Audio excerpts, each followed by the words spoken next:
வணக்கம் நண்பர்களே, நீங்கள் எப்படி இருக்கீங்க? நண்பர்கள் அனைவருக்கும் இனிய பொங்கல் நல்வாழ்த்துக்கள்.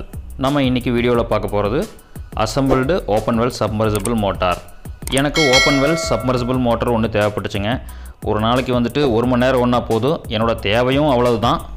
ஒரு 5 HP open well submersible motor second hand motor ஒன்று வாங்கலாம் அப்படின்னு சொல்லிட்டு ஒரு ஷாப்புக்கு போயிருந்தேங்க. அங்கே வந்துட்டு நம்மளுக்கு தோராய மதிப்பீடு விலையை சொன்னாங்க. செகண்ட் ஹேண்ட் மோட்டர் வந்துட்டு 10,000லேருந்து 12,000. அசம்பிள்டு மோட்டர் வந்து பார்த்துட்டிங்கன்னா உங்களுக்கு 19,500. பிராண்டட் மோட்டர் வந்துட்டு அதே மோட்டர் வந்துட்டு 26,000லேருந்து 27,000 வந்து விலை சொன்னாங்க. நான் வந்துட்டு உடனே அசம்பிள்டு மோட்டர் வந்துட்டு தேர்ந்தெடுத்துருங்க. என்ன காரணம் அப்படின்னு பார்த்துட்டிங்கன்னா, இந்த ஒர்க் ஷாப்பை வச்சு நடத்திட்டு இருக்கிறது என்னுடைய பள்ளி நண்பர். கோயம்புத்தூர் பற்றி நான் வந்து உங்களுக்கு ஒன்றும் சொல்ல வேண்டியதில்லை. டோட்டல் இந்தியாவுக்கு வந்துட்டு பம்பு செட்டு வந்து சப்ளை ஆகிறது வந்து பார்த்திங்கன்னா ஒரு 3/4 வந்து கோயம்புத்தூர்லேருந்து தான் சப்ளை ஆகுது. அது மட்டும் இல்லாமல் எனக்கு தெரிஞ்சு வந்து ஒரு 13 கண்ட்ரிக்கு வந்துட்டு கோயம்புத்தூர்லேருந்து தாங்க வந்து பம்பு செட்டுகள்லாம் சப்ளை ஆகுது. அசம்பிள்டு மோட்டர் அப்படிங்கிறது வந்துட்டு கோயம்புத்தூர் பொறுத்த வரைக்கும் ஒரு பெரிய விஷயமே இல்லைங்க. இங்கே வந்துட்டு நிறையா ஃபவுண்டரி இருக்குது. ஒரு சக்ஸஸான ஒரு பேட்டர்னை போட்டு கொடுத்துட்டாங்க அப்படின்னா அவங்க வந்து வார்ப்பு எடுத்து கொடுத்துருவாங்க. அந்த வார்ப்பு எடுத்த கடைசியில் அதை எடுத்து மிஷினிங் பண்ணி அந்த ரா மெட்டீரியலை தேவைப்படுற ஒர்க் ஷாப்புக்கு வந்து அனுப்பிச்சி வச்சுருவாங்க. அங்கே வந்துட்டு அவங்க வைண்டிங் பண்ணி ஃபினிஷிங் பண்ணி சேல்ஸுக்கு போவாங்க. சரிங்க நண்பர்களே, வாங்க வீடியோக்குள்ளே போகலாம். இந்த மோட்டர் வந்துட்டு முழுவதும் அசம்பிள் ஆக்கிறத நம்ம இந்த வீடியோவில் பார்க்கலாம். தற்பொழுது எனக்கான மோட்டருக்கு தான் வைண்ட் பண்ணிகிட்ருக்காங்க. இது வந்து 5 HPக்கு உண்டான காயிலுங்க. இதோட கோர் லென்த் அப்படின்னு பார்த்திங்கன்னா 160 mm. நீங்கள் பொதுவாக காயில் கட்டும்போது பார்த்தீங்க அப்படின்னா காப்பர் கலர்லேயே வந்து காயில் இருக்குங்க. இது வந்து சப்மர்சிபிள் மோட்டர், அதனால் வந்துட்டு இது மேலே ஸ்லீவ் இருக்குது. இப்போ அவர் வைண்ட் பண்ணிட்டு இருக்கிறது வந்து பார்த்தீங்கன்னா 4 பண்டிலுங்க. அதில் வந்து 2 சிறுசு 2 பெருசு. டேர்ன் வந்து பார்த்தீங்கன்னா 34 டேர்னுங்க. அதாவது ஒவ்வொரு பண்டிலுக்கும் 34 சுற்றுங்க.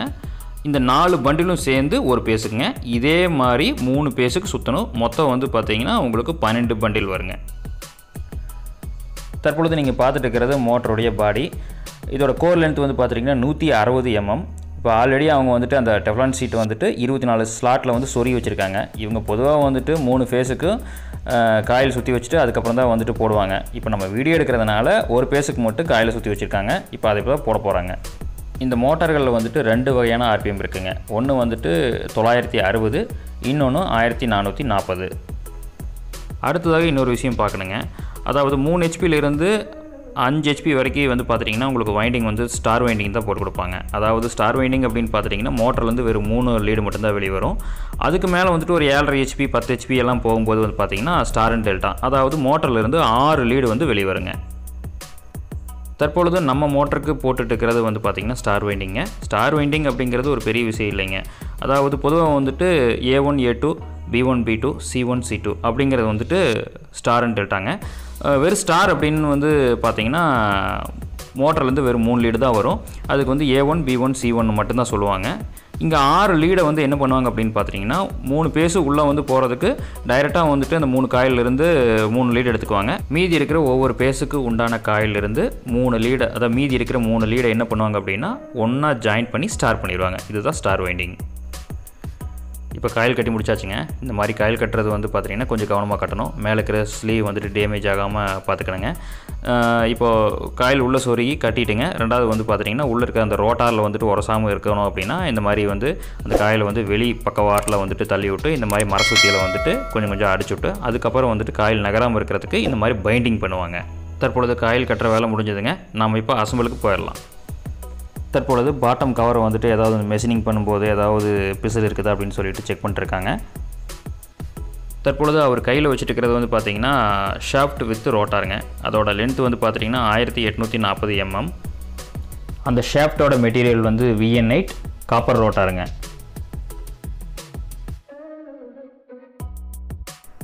அந்த ஷாஃப்டோட டாப்பில் வந்துட்டு இப்போ ஆயில் விடுறாரு பாருங்க, அதுக்கு பேர் வந்துட்டு ரிங் காலருங்க. உள்ளே வந்துட்டு புஷ் இருக்குது.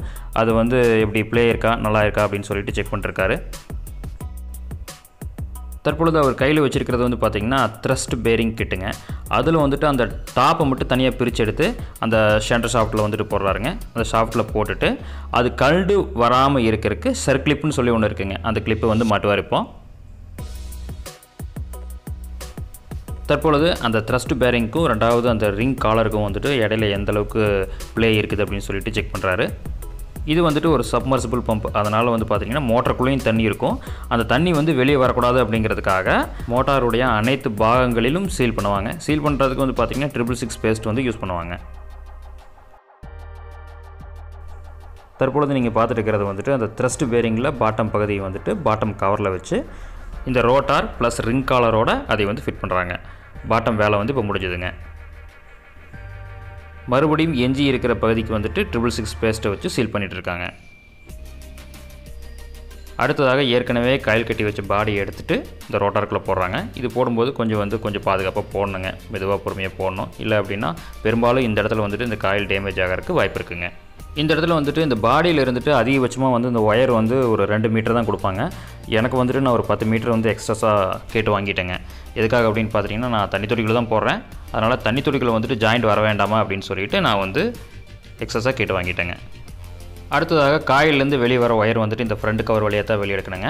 அந்த ஃப்ரண்ட் கவரில் வந்துட்டு டாப் புஷ்ஷும் இருக்கும். இதை வந்து இந்த ஒயரை வெளியே எடுத்துகிட்டு அந்த இடத்துல ஒரு ஆயில் சீலை வச்சு மாட்டிட்டு, அதாவது ஆயில் சீல் அப்படிங்கிறது வந்துட்டு பார்த்திங்கன்னா ஒரு ரப்பர் புஷ் இருக்கும். அதுக்கு மேலே ஒரு சின்ன ஒரு பிளாஸ்டிக்கில் வந்துட்டு ஒரு கவர் இருக்கும். அதை வச்சு டைட் பண்ணிட்டாங்க அப்படின்னா உள்ளே இருக்கிற தண்ணியும் வெளியே வராது, வெளியில் இருக்கிற தண்ணி உள்ளே போகாது. அதை தூக்கி உள்ளே வச்சுட்டு டைட் பண்ணிடுவாங்க. நான் எடுத்துருக்கிற மாடல் வந்து பார்த்திங்கன்னா டபுள் ஸ்டேஜ் பம்புங்க. எனக்கு வந்து வாட்டர் கொஞ்சம் வந்து நல்ல ப்ரெஷராக தேவைப்படுது. அதனால் வந்துட்டு நான் டபுள் ஸ்டேஜ் எடுத்திருக்கேன். இப்போ அவங்க மாட்டிட்டு இருக்கிறது வந்து பார்த்திங்கன்னா ஃபஸ்ட் ஸ்டேஜ் வந்து மாட்டிகிட்டு இருக்காங்க. இதுக்கு பேர் வந்துட்டு ஃபேனுன்னு சொல்லலாம், இல்லைன்னா இம்ப்ளர்னு சொல்லலாம். இம்ப்ளருக்கு அடுத்ததாக ஒரு புஷ்ஷுக்கு அடுத்ததாக ஃபஸ்ட்டு ஸ்டேஜை கம்ப்ளீட் பண்ணுறாங்க.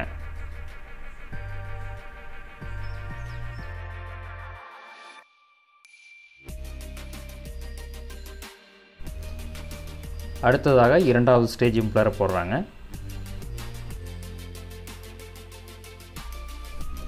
மறுபடியும் புஷ்ஷு டாப் போல்ட்டை போட்டு டைட் பண்ணுறாங்க. அவ்வளோதாங்க, இம்ப்ளர் கிட்ட வேலை முடிஞ்சுது. தற்பொழுது மாட்டிட்டு இருக்கிறது டாப் கவர்னு சொல்லலாம், இல்லைன்னா என்ஆர்வி கேசிங் கூட சொல்லலாங்க. தற்பொழுது ஃபைனல் போல்ட் நட்டு போட்டிருக்காங்க. இது எல்லா வேலையும் முடிஞ்சதுங்க. இப்போ என்ன பண்ணுறாங்க அப்படின்னா, மோட்டருக்குள்ளே வந்துட்டு தண்ணி ஊற்றிட்டு இருக்காங்க. அதாவது தண்ணி ஊற்றி லீக் ஆகுதா, இல்லை வந்துட்டு நம்ம டெஸ்ட் ரன் பண்ணும்போது வந்து இண்டக்ஷன் வெளியே வருதா, அதாவது எதாவது ஷாக் அடிக்குதா அப்படின்னு பார்க்குறதுக்கு வேண்டி உள்ள தண்ணி ஊற்றி மோட்டர் ஆன் பண்ண போகிறாங்க.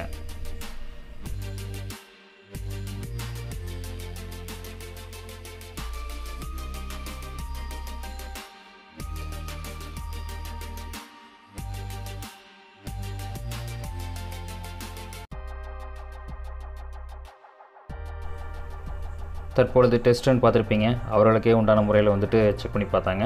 இல்லை நம்ம தொட்டியில் போட்டு செக் பண்ண சொன்னாலும் செக் பண்ணி தருவாங்க. இப்போ அந்த வேலையெல்லாம் முடிஞ்சதுங்க. மோட்டர் நல்லாயிருக்கு. அடுத்ததாக இப்போ பெயிண்டிங் வேலை போயிட்டுருக்கு. இந்த மாதிரி அசம்பிள்டு மோட்டர் உங்களுக்கு தேவைப்பட்டது அப்படின்னா என்னுடைய மொபைல் நம்பர், ரெண்டாவது இதனுடைய டீட்டெயில்ஸ் எல்லாம் வந்துட்டு நம்ம டிஸ்கிரிப்ஷன் பாக்ஸில் கொடுத்துருக்கேன். நீங்கள் செக் பண்ணி பாருங்கள். இந்த மாதிரி மோட்டார் உங்களுக்கு தேவைப்படும் பட்சத்தில் உங்களுடைய கைக்கு 3 நாட்களில் இந்த மோட்டார் கையில் கிடைக்கும்படி நம்ம செய்து தரலாங்க. இந்த வீடியோ உங்களுக்கு பிடிச்சிருக்குன்னு நான் நம்புகிறேன். சரிங்க நண்பர்களே, நான் கிளம்பக்கூடிய நேரம் வந்தாச்சு. இந்த வீடியோ உங்களுக்கு பிடிச்சிருந்தால் லைக் பண்ணுங்கள், ஷேர் பண்ணுங்கள், சப்ஸ்கிரைப் பண்ணுங்கள். நன்றி, வணக்கம்.